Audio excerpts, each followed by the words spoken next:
He said everybody's curious about that. Joe Flacco, he has had pretty much nothing but good things to say about Shedeur Sanders, which is nice. Joe Flacco just sat down and said the quiet part out loud about Shedeur Sanders and the Browns quarterback room. No filter, no PR spin, just a 19-year veteran telling you exactly what he saw from the inside. And what he said is not what half the league expected to hear.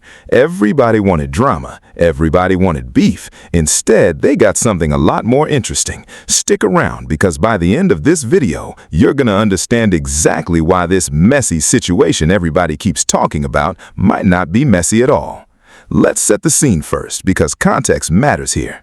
Joe Flacco is entering his 19th season in the NFL. 19. Think about that for a second. He is back with the Cincinnati Bengals for year 2 after Cleveland traded him midway through last season. But before any of that happened, Flacco was the guy the Browns brought back to be their starter, with a clear understanding hanging over the whole deal.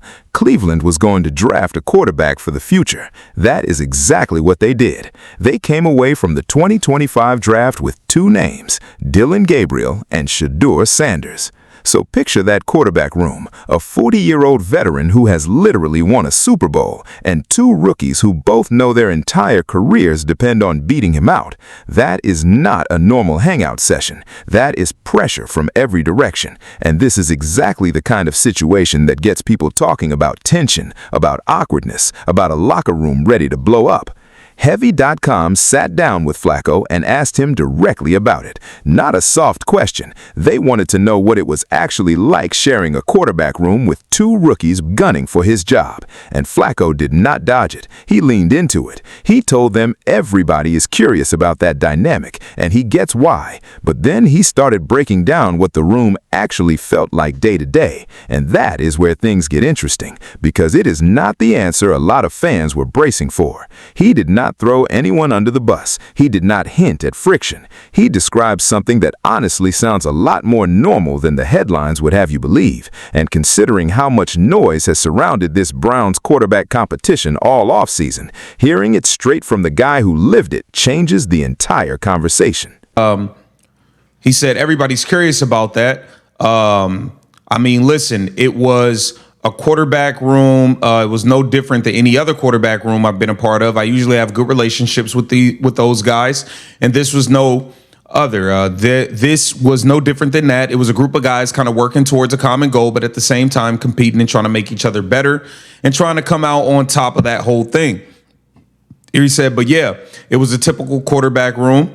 It probably a little bit different than it was 15 years ago, just because I'm the old guy in the room and all that. But at the end of the day, after you've been with each other for a little bit of time. So if Flacco is telling you it wasn't a war zone in that quarterback room, why does everybody keep calling this thing messy? Here is exactly what Flacco said, and it is worth breaking down piece by piece. He called it a typical quarterback room, no different than any other room he has been part of in 19 years. He said he usually builds good relationships with the guys around him, and this situation was no exception. A group of players working toward a common goal while also competing hard and trying to make each other better at the same time. Now stop and think about how significant that is coming from him specifically. This is a guy who has been in quarterback rooms with legitimate Super Bowl contenders. He has seen good rooms and he has seen bad ones. And he is comparing this Browns room, one with 2 rookies actively trying to take his job, to every other room he has ever been part of. That is not a guy dragging his former team. That is a guy giving it a completely normal grade. He did admit one thing was different, the age gap. He's the old guy in the room now, and 15 years ago, that dynamic looked different for him. But he was quick to point out that once you spend real time around each other, the age gap stops mattering nearly as much as people think it does. And then came the part that should shut down a lot of the outside noise for good. Flacco said the dynamic was not messed up, not dramatic, not toxic, just a standard professional quarterback competition, even with 2 rookies fully aware they were there to take his job. But here's the piece that really stands out. Flacco did not stop at neutral. He went out of his way to say he has had nothing but good things to say about Shedeur Sanders specifically.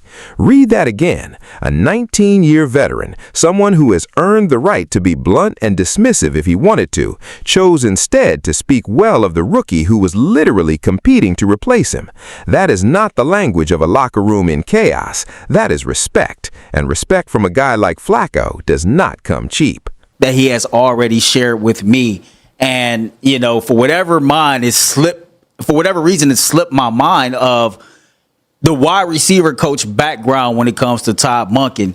And yeah, it does make sense. He did have a guy like Mike Evans who, you know, he helped craft him in his early days. He did have a guy like Zay Flowers. Fast forward, now you go draft a guy like Casey Concepcion and you get a guy like a Denzel Boston.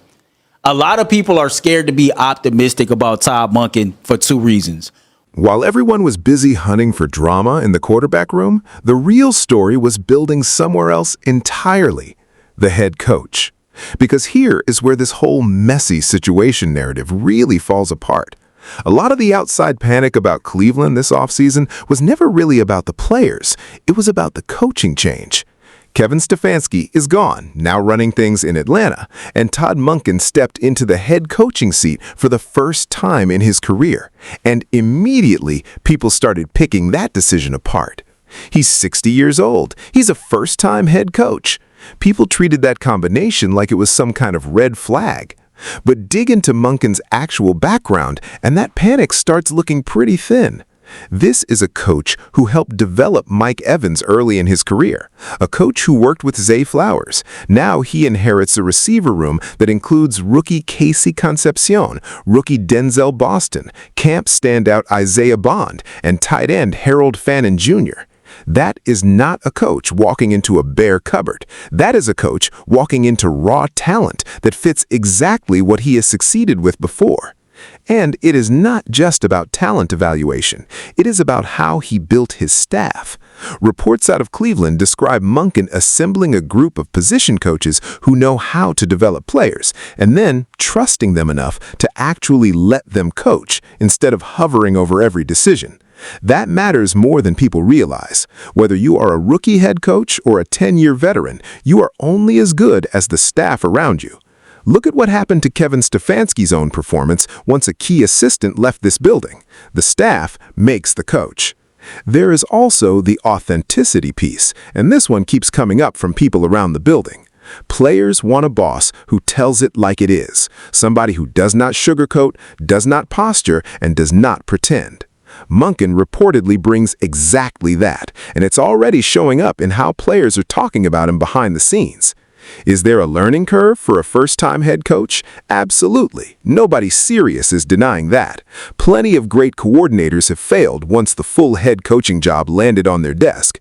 But the specific reasons people are pointing to for skepticism, his age and his lack of previous head coaching experience, look a lot less scary once you actually study what he inherited and how he has built this staff around himself. There is a learning curve. I think it'd be naive not to think, because we've seen it too many times where a guy's a really good coordinator and just not a good head coach, that it doesn't necessarily work out for everybody. So there is a world where it doesn't for Monken as well. And then maybe we are talking about them hiring a new head coach next offseason. I don't think that's going to happen, but maybe that's how it plays out. But all the things that Cecil mentions just like reaffirms why I think Todd Monken's the perfect fit for this team right now. They're young.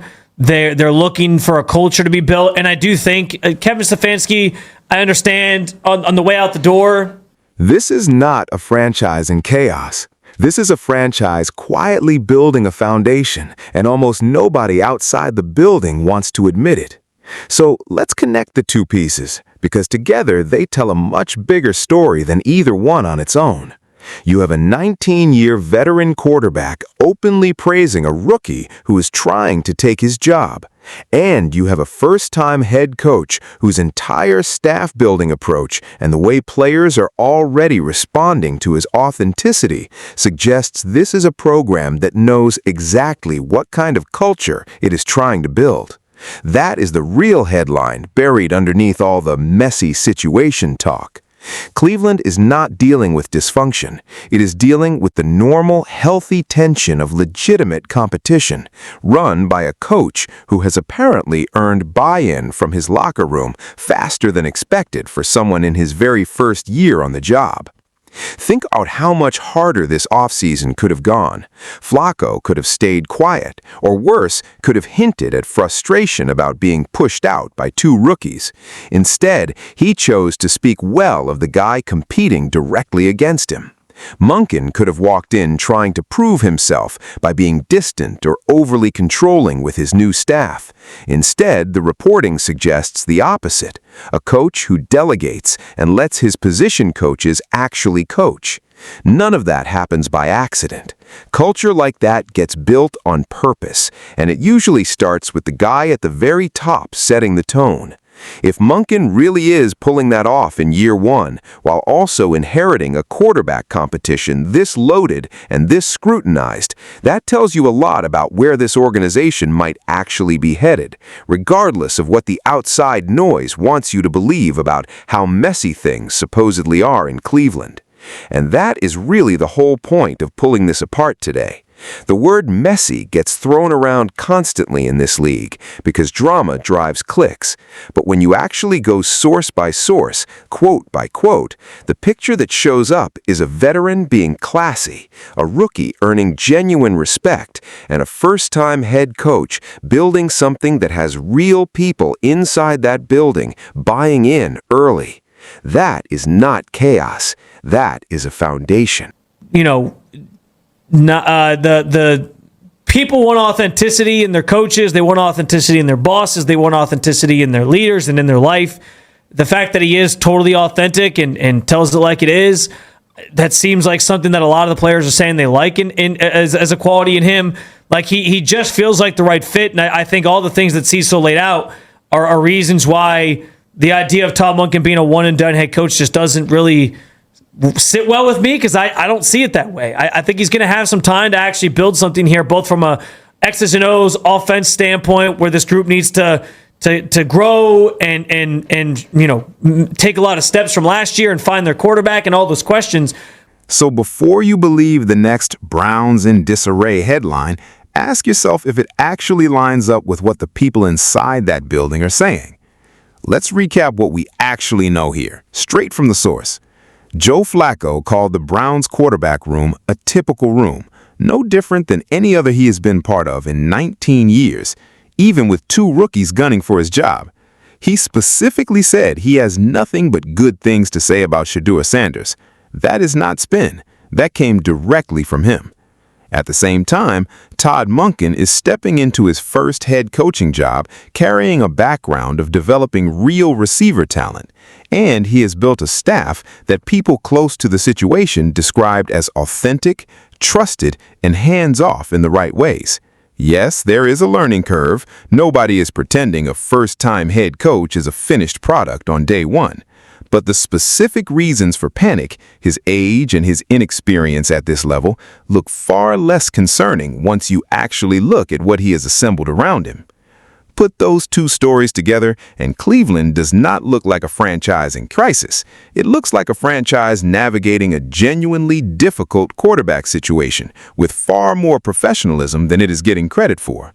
So here's the real question heading into this season. Is this Browns quarterback competition actually a mess like everyone keeps saying, or is it just a normal, healthy battle that the outside world has completely overhyped into drama that was never really there? Because based on what Joe Flacco himself said, and based on how Todd Monken is reportedly building his culture from day one, the evidence points a lot more toward professionalism than chaos. Drop a comment below. Do you think this Browns quarterback room is genuinely messy, or do you think the media blew this whole thing way out of proportion? Let me know down in the comments. And if you enjoyed this breakdown, smash like and subscribe.